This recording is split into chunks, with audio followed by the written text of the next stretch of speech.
Our opening clip was the scene outside Trump Tower in New York City yesterday, May 30th, 2024, the day Donald J. Trump was found guilty on 34 felony counts, facing 4 years in prison for each count.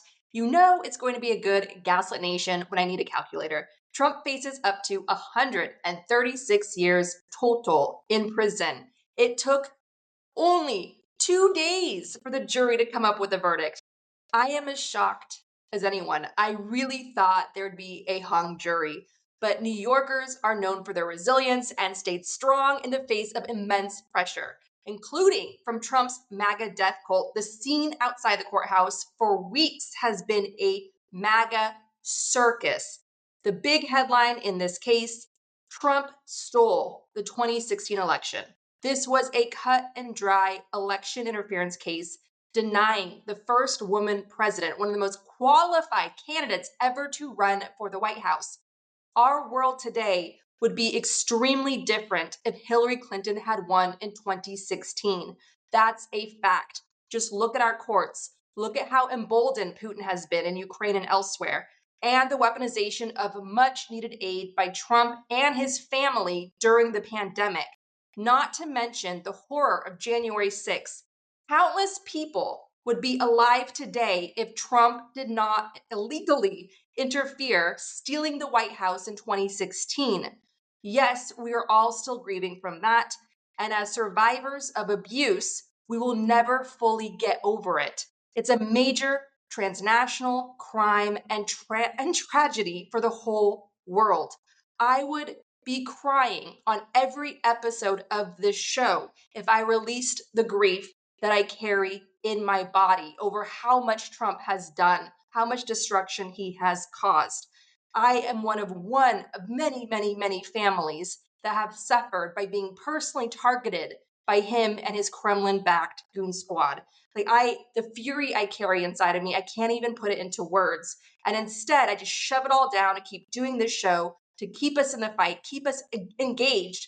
Because as we've seen with this major historic ruling, grassroots power is the only power we have left. Alvin Bragg came to power, beating the Wall Street machine that Cy Vance came from and Cy Vance's chosen predecessor came from. Alvin Bragg beat that through grassroots power, which is why I'm always saying on this show, grassroots power is the most reliable power we have left. That's the second major takeaway from this huge historic day. So to all of you fighting the good fight, despite your grief, despite your rage, and staying in this fight, staying vigilant, this victory belongs to you. Thank you all so much.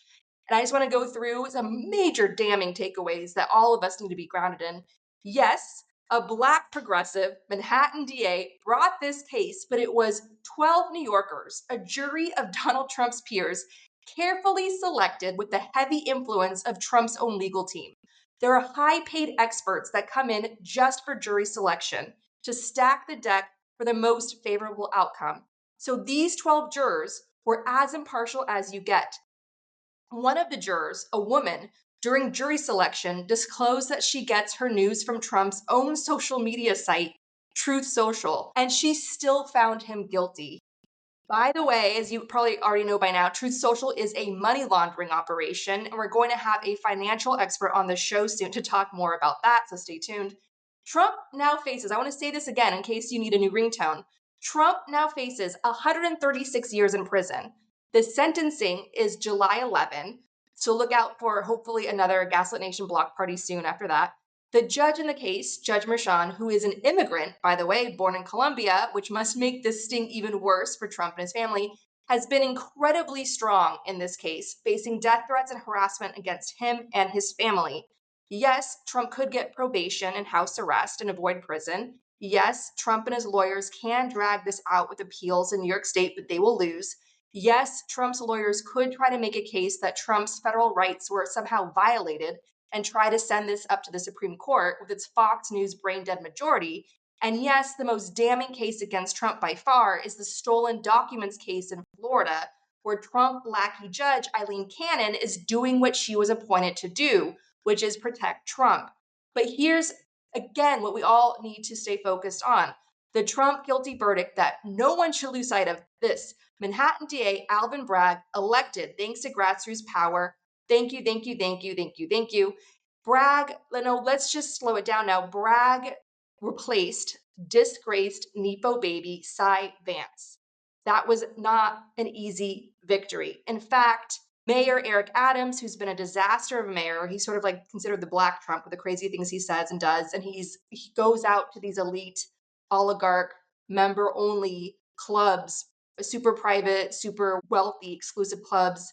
He's known for just haunting these clubs and partying all night and boosting the budget of the NYPD and taking money from our schools and our libraries. Eric Adams, in some ways, owes his victory to the fact that progressive New Yorkers were zeroed in on the Manhattan DA race, starving some talent and organizational skills of the mayor race because the progressives were not as disciplined as they should have been in ensuring a better mayor in that election. And instead, they had their eyes set on getting Bragg in. But look at the big payoff. So, you win some, you lose some. And maybe next time around, we can fight on both fronts more successfully, whatever, but we'll cover that later. Now, the power structures of the federal government, as we all know, are stacked against us, the people. Congress, electoral college that picks the president, all of that was set by design to protect rich white slave owners. But in the states, we the people can more easily get into the faces of our elected officials and demand they protect us. And that is what Manhattan voters did by defeating the Wall Street machine, which Cy Vance came from, and bringing to power Alvin Bragg. Let's not forget Cy Vance Jr.'s corrupt crimes as Manhattan DA, which cleared the way for Trump and his family to steal the White House. Back in 2012, Ivanka and Don Jr. were about to be indicted for frauding investors in Trump Soho. But then Nepo baby, Manhattan DA Cy Vance Jr., the son of Jimmy Carter's Secretary of State, born into wealth and power, like Donald, Ivanka, and Don Jr., killed the case. It was all ready to go, and Cy Vance, as Manhattan DA, killed it. Why? Well, as longtime listeners already know, a Trump family lawyer brought Cy Vance a major campaign donation. Bottom off. If Cy Vance wasn't corrupt, Ivanka and Don Jr. would have been indicted back in 2012, facing prison time. And that could have changed world history. Trump might not have won in 2016 in a campaign ran by Ivanka and her husband Jared, where Ivanka and Don Jr. were constantly used as surrogates, making the Trumps seem like a powerful, rich family of American TV royalty and not career criminals. Ukraine would not be facing an existential genocide right now. Cy Vance Jr., the Manhattan DA, was finally exposed in October 2017 in a big investigation by several journalists, including Pulitzer Prize winner ProPublica's Jesse Eisinger, who we had on the show late last year. So when you hear Cy Vance Jr. on cable TV now downplaying Trump's guilty verdict, seeding the narrative that Trump won't serve prison time, Vance is likely saying all that because he's owned by Wall Street, which has rallied around Trump. Once you've been exposed for taking a bribe, how many other bribes are there? Where is Cy Vance now? He's a partner for Baker McKenzie, a notorious elite law firm that, according to a major investigation by the International Consortium of Investigative Journalists, serves the Kremlin, Russian oligarchs, and other autocrats. Baker and McKenzie has also been called a modern architect of tax avoidance for the global elite, meaning our schools, hospitals, infrastructure, and more are being starved because Baker and McKenzie helps the uber wealthy hide their money abroad, including their client, Facebook. Baker and McKenzie is part of the basis of the film Philadelphia, starring Tom Hanks and Denzel Washington. Hanks is based on Jeffrey Bowers, a former Baker and McKenzie lawyer fired for having AIDS. That's who Cy Vance works for now, because that's who Cy Vance is and always will be. So when you hear him running his mouth on cable TV, just know that he works for the transnational oligarch class that sees us, the people, as the shit they grow their money in, and Trump as their strongman to overturn democracy, cut regulations and taxes, all accountability, including the right to vote for our own local district attorneys. Cy Vance's team blasted Alvin Bragg when he took over as Manhattan DA. Remember Mark Pomerantz's bullshit book tour? Pomerantz was a prosecutor in Cy Vance's office.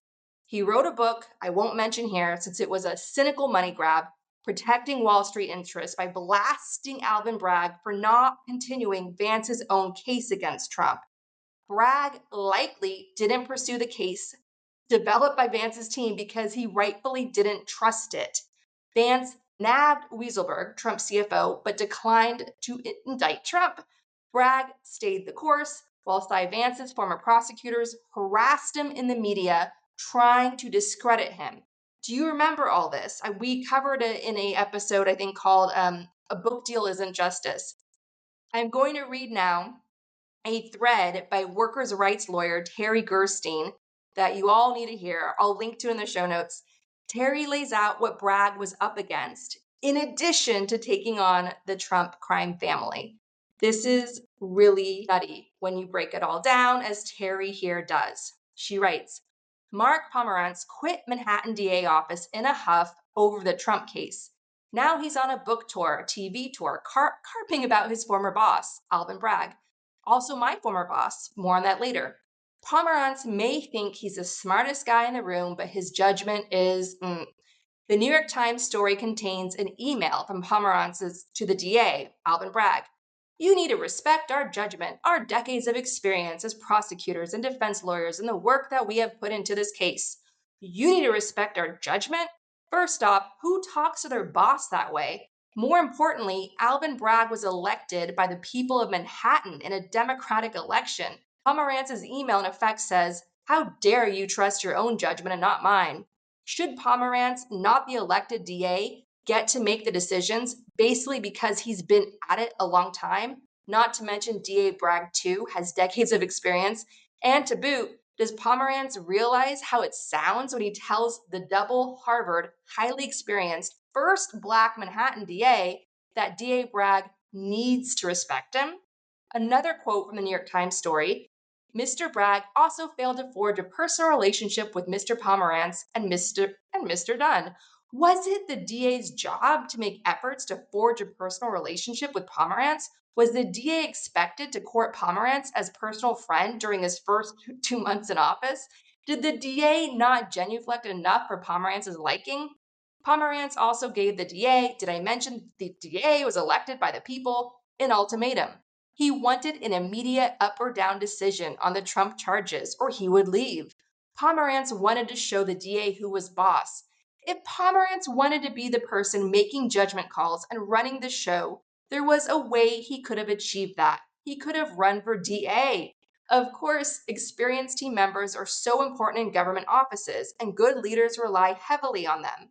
Pomerantz is obviously very experienced, and it must have been strange to have this younger man as his new boss. I can relate. I was actually in Pomerantz's position once. I remember vividly the first time someone younger than me was my boss. Someone who wasn't actually an expert in my field, labor. It was at the New York State AG office, and that person was Alvin Bragg.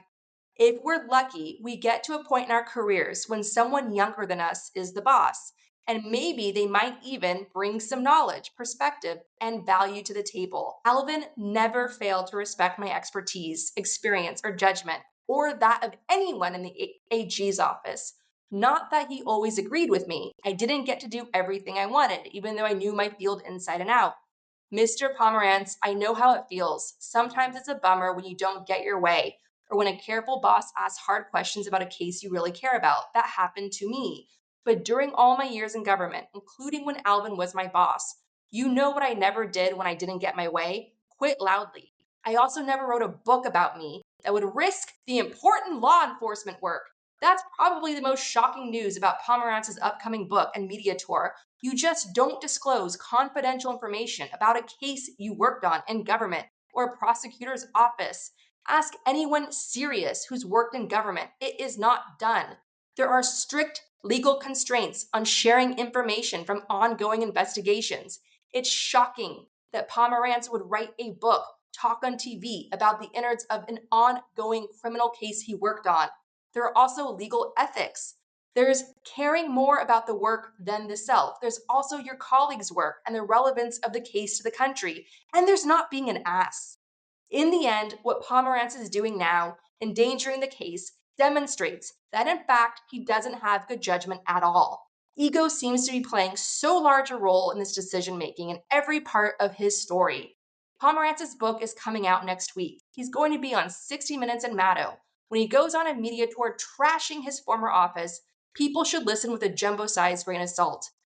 What Pomerantz is doing is not remotely normal behavior among people who've had this kind of position and responsibility. I truly hope he doesn't ultimately harm a case that's incredibly important for the Manhattan DA's office and the nation. Final note, Alvin did forge personal relationships with many people at work. He brought Levain Bakery cookies to meetings. He was kind to everyone, lawyers, support staff, interns. If Pomerantz had checked his ego and focused on the work, he could have been Alvin's friend too. Wow, and there you have it. Vance and his team vancing till the very bitter end. And Bragg, again, was vindicated. Let's just remember here, Bragg has sued Trump over 100 times before becoming Manhattan's DA. He's been at this for a very long time.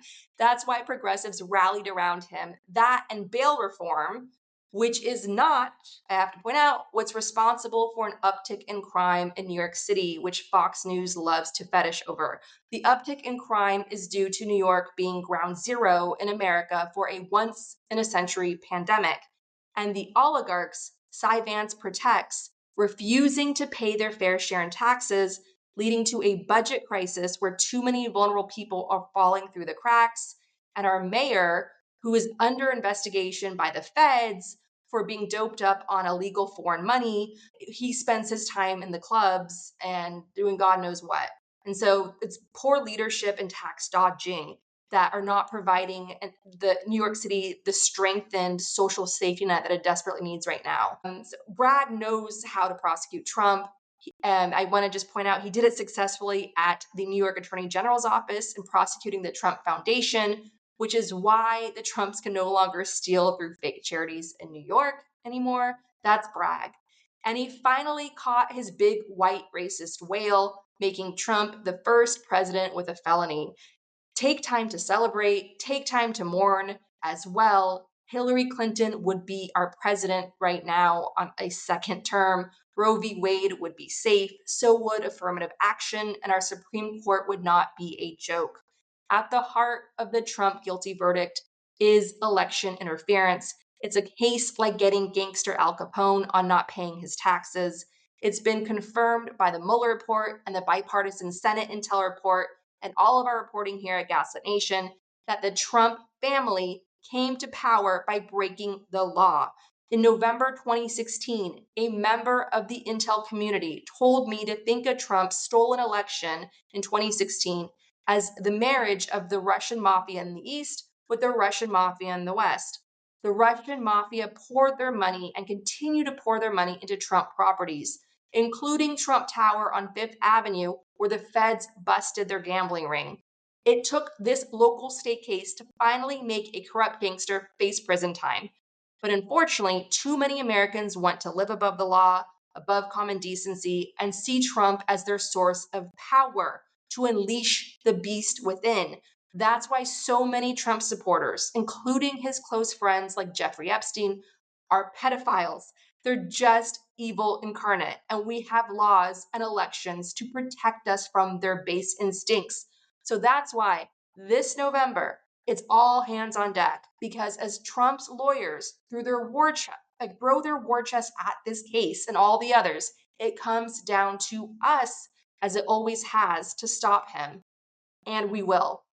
All right, everyone, this is this week's bonus show, available to all of us to celebrate in a big Gaslit Nation block party. The bonus show that was supposed to run this weekend on the making of Vladimir Putin, and also answering listeners' comments subscribed at the Democracy Defender level and higher about our Israel and Palestine coverage, that will now run next weekend. Thank you to everyone who supports the show. We could not make Gaslit Nation without you.